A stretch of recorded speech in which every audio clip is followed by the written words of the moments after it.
Good evening. How's it going, guys? What you been up to today? Anything good? I want to say thank you to the people who the last couple videos I did, they were like 20 minutes because they were a topic that had to be explained. Normally I keep them short because often people don't watch them, but there was about 5 people who when I did the staying healthy video, that's 20, I think that was like 23 minutes long, and I said just before I close, anybody who got this far, please just leave a note in the comment to say I'm still here.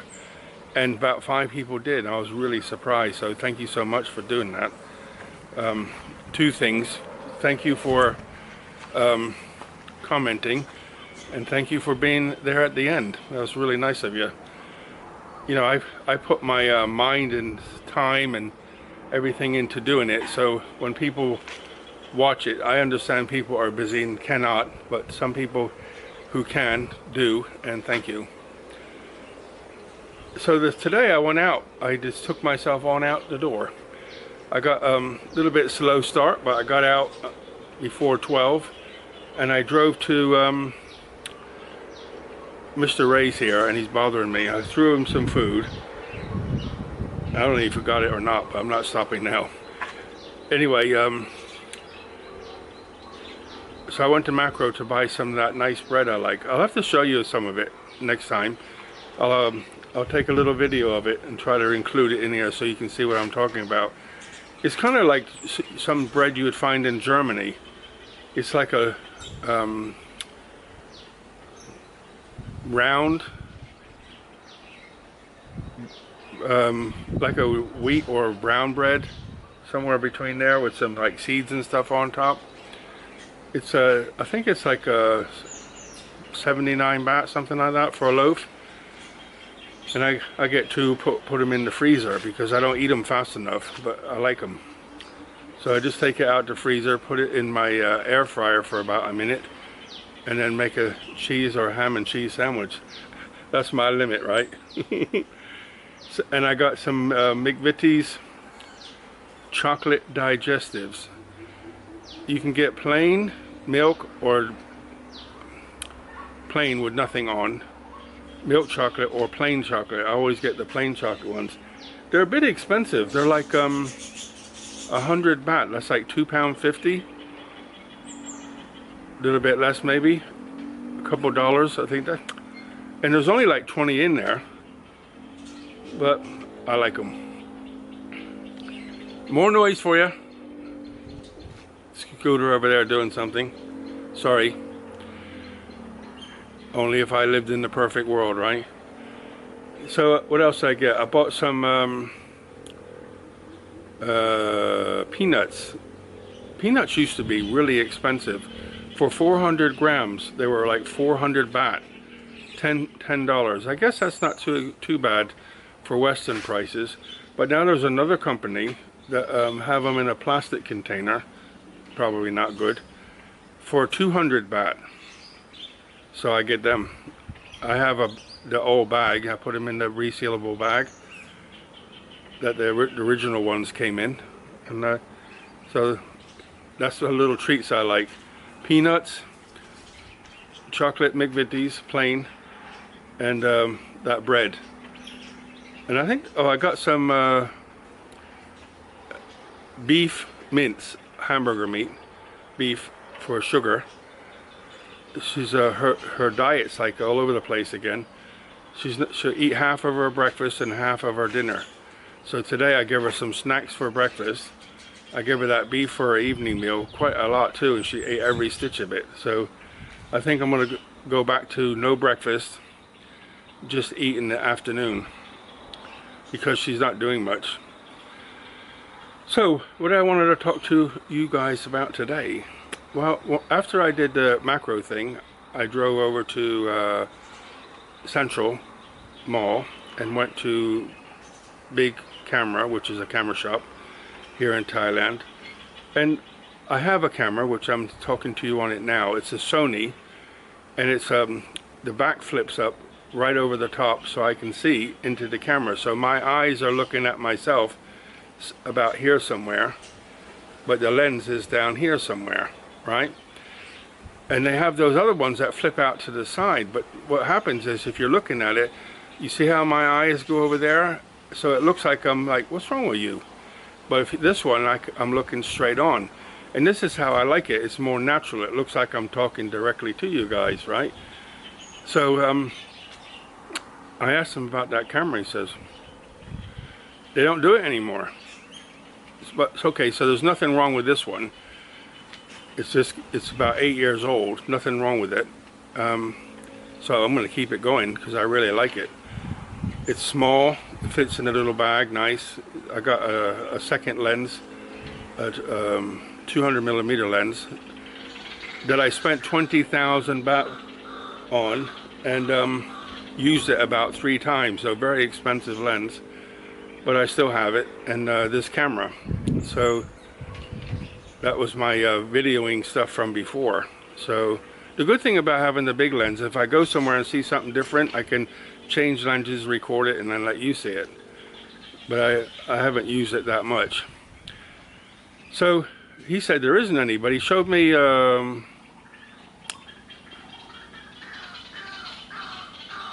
arguing with each other because it's dinner time. What is it? Osmos or something? It's a little thing with a tiny camera on top. So he showed me that, and it's like a whole kit. The technology's good. It's like you know, I'm happy with it and everything, but I just don't like the look of it. Don't like it. And then there's another one called Intercell or something like that. It looks like it's an action camera. It looks, and it is the same size as the GoPro, but it's a Inter something 360. Anyway, it's it has a little handle that comes with it for about 14,000 baht. No, about 18,000 baht. You get the camera and this handle with it, so it's not, you're not playing with this like holding this little tiny thing in your hands. And the other option I thought of is to upgrade my phone and then get a gimbal, so you won't have any shaking and stuff like that. That was the point of going. And the guy was very helpful, but he said that Sony don't do these cameras anymore. And I looked online, and Sony does do these cameras. I think I paid about 20,000 baht for this one, and a new version of this. I think the technology's moved along too. From the Sony website, is about $1,000. It's a 30,000 baht for this camera. So I'm not buying one because I don't need it. And if something goes wrong with this one, then I can use my phone and order a new one. But Jan was telling me, I talked to her on the phone today. She was telling me that Sony has a website or a store on Shopee. Shopee's a website you can buy stuff from, and every so often they have sales on there. So I'll have to go try to find this camera on there, and if it comes down, she said there was one for like 15,000 baht or something. Well, that was the Osmos. The kit, the 21,000 baht kit, comes down to 15,000. But I'll have to look and see if there's a Sony shop and see if they do discounts. They have a photo fair. They used to, before COVID, they used to have a photo fair once a year in Bang Na, Bangkok, and big. The first couple years I went, very big. Lots of you know, trying to buy a nice tripod, a heavy duty one, tall but not crazy heavy, at a reasonable price. I found one there.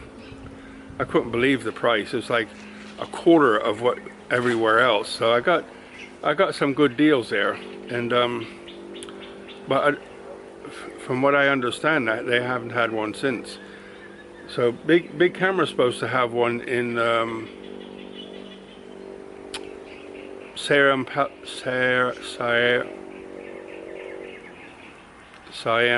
Palagon Mall on the 20-something of this month.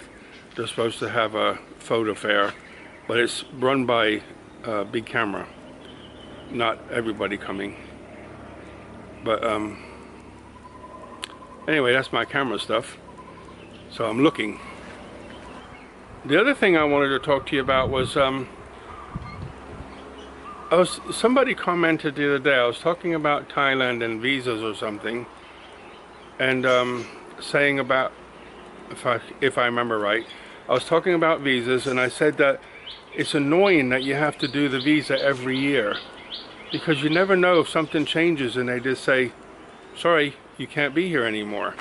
So you're investing in your life, you know, you're doing up your home, you're buying these things to, you know, make your life more comfortable and enjoyable, and having hobbies and workshops and all that sort of stuff. And you keep, each year it gets bigger and more and bigger and more, and you're investing your time and money, and you're supporting the local economy, you know, whatever. And finally, one day they just say, no, you can't stay anymore.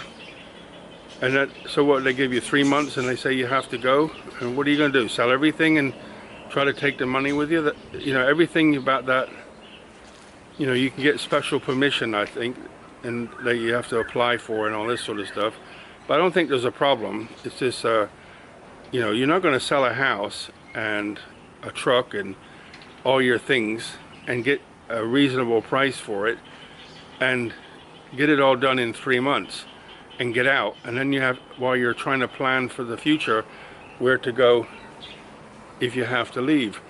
And somebody said that in the Philippines, you don't, once you got your visa, that's it, but you have to renew your picture each year, and you pay $360. And I was like, wow.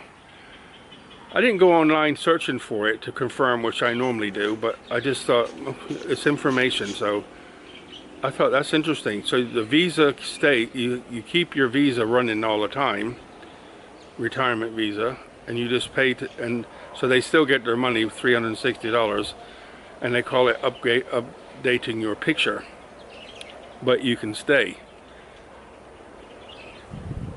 Something on the floor over there. I don't know if that's true or not, but I thought, wow. You know, you see a lot of people talking about the difference between Thailand and Philippines, but they're all, everyone I've seen is young people. I wonder if there's anybody out there who has lived in the Philippines and has lived in Thailand on a retirement visa, and what is your experience? What is your experience in that? Maybe you could leave a note in the comment, or I have an email attached to this channel. You can email if you're interested, or just leave a comment. I'd be interested in to learn, because I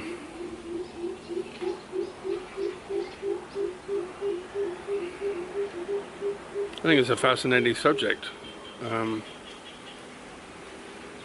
I have no plans on moving.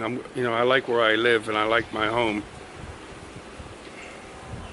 I like where I live and I like my home, so I have no plans of moving. But if you know, Army days, you have to keep one eye open for the future, right? And you think, what am I going to do if? You know, if you was in the U.S. or UK, I mean, I was born in the UK, but I can never see me going back there. People tell me what's going on, and you know, people I knew in the past, and you know, they'll write a note in Facebook or something, and then people, you guys, leave messages. I'm like, I couldn't afford to live there, for one, and the way things are going, it's like, where am I going to live? In the Outer Hebrides or something? You know, rent a cottage in the Outer Hebrides is about all I could afford. Anyway, US, but from what I understand, it's not much better now. So, but I thought, okay, well, I'm in Asia, so stay in Asia. So if I had to leave here, Philippines, or I guess I could, people talk about Laos. I could throw all the stuff in the back of my truck and go to the Laos embassy here somewhere and apply for a retirement visa and throw all my stuff in the back of the truck and drive to the border. Just drive to the border and say, I'm here. I'm coming. What do you think? Will that work? I think that's funny, huh? I'm here. I've been a couple of days a week, Jan and I will go out for a lunch or coffee or something like that, and she's been teaching me Thai, and she says, when I try to speak Thai, before, people would just like look around like I was a nut, and it still happens, but a lot of people say that I pronounce my words very well, like a Thai person. So I guess I got an ear for it, but it's still very difficult to learn Thai. You know, I said earlier, I was born in London. My father was in the US Navy and my mother's British. And he was sent to Iceland in about 1950. So I was born in 56, so about early 58. He was sent to Iceland, so off we went to Iceland, and they didn't have enough accommodation on the base, so we lived off base. And I had a friend called Bjarni, and he taught me Icelandic. And Icelandic is supposed to be one of the hardest languages in the world to learn. They had the autistic guy with a really high IQ who could, so they sent him to Iceland for a week and to learn Icelandic, and then they took him on TV and interviewed him, and he spoke Icelandic in a week. But he's like autistic, intelligent, and he's two. So I lived there as a kid. I must have been like 2, 3, 4 years old.